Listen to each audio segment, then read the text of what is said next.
Well, we've had a few questions about exchange rate things and Yeah. currency. Somebody asked you what will the dollar be like next year?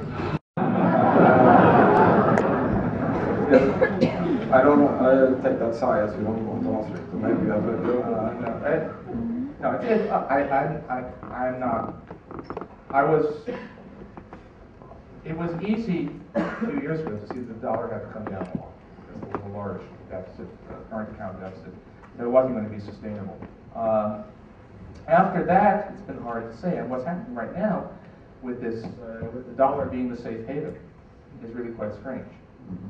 And I don't know how long that lasts. Okay. Flexible exchange rates have worked very well for Sweden in the current crisis. The currency is weakening, helping Swedish exports, but the US dollar is appreciating. Why? That's exactly the same thing. There is this remarkable thing that in the face of a worldwide financial crisis, people are fleeing into dollar securities. And I'm not entirely sure that makes sense. Not in the spring, only in the autumn. What's right? Yeah. Well, it's post-Lehman. It's the world as we know it ended on September 15th, the fall of Lehman Brothers, and then there's this rush into, as the line says, the only things people are so afraid that the only things that they're stocking up on bottled water and treasury bills, and that's a bottled water. Why? So you can sit in your bomb shelter and have enough to drink. So flexible exchange rates, is that a good thing?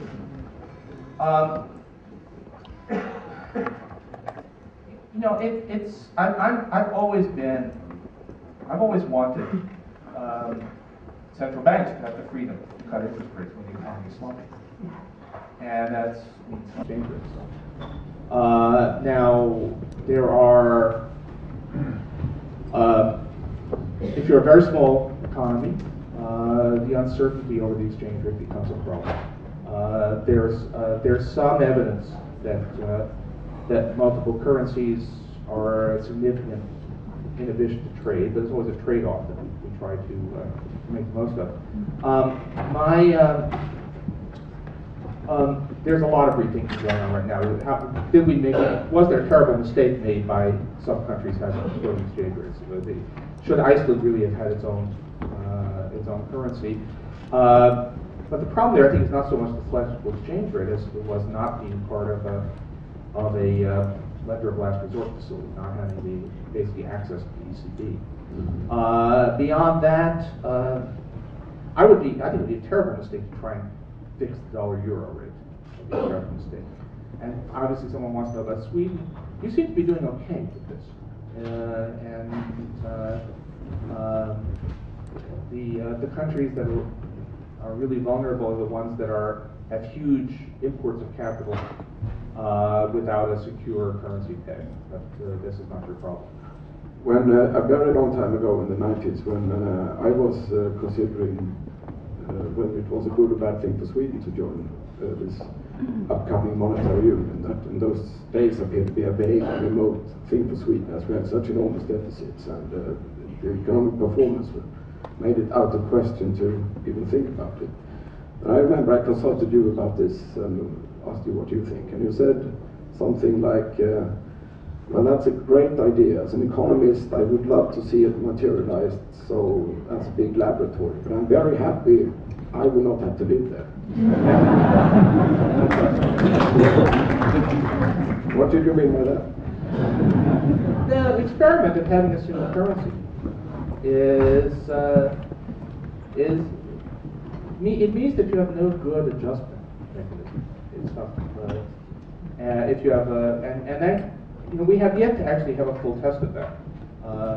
Let's see how Spain is doing, or Greece is doing after 2 or 3 years, having had these vast capital inflows and housing bubbles, and then having them burst, and having no ability to devalue their currencies. So this is going to be tough. Now, it turns out the worst thing is the kind of halfway house of pegging to the euro with convincing people to borrow lots of euros and and then finding out that we probably can't sustain the thing after that. So we're. What do you mean? Well, you know, the line that I picked up just this week is that Latvia is the Argentina of 2008. Argentina is bigger. So. Yes, but functionally, the outline of the crisis is very nearly identical. Anyway, the last question before you will be a free man to go and solve the world's problems. I got a question here. I'll read it to you. What is the probability of GM and Chrysler going bankrupt? And should the government try to save them? You were talking about car industry on your Nobel lecture, so in theoretical terms.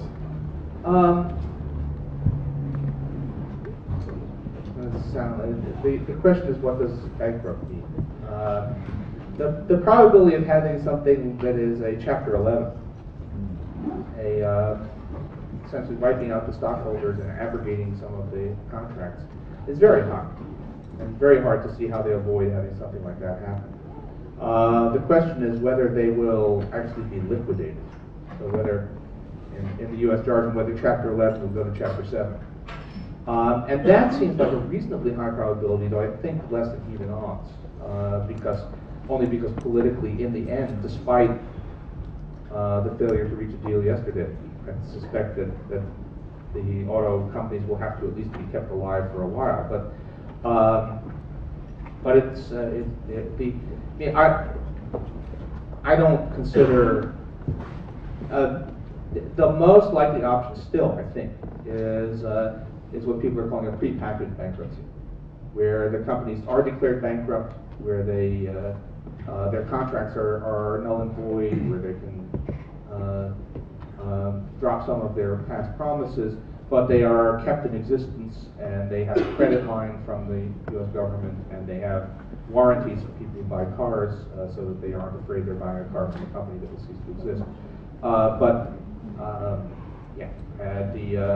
I don't think that stockholders of these companies are going to come out with much of anything. And even so, are there any stockholders here? But no, I mean, this is. I have to say that the whole performance,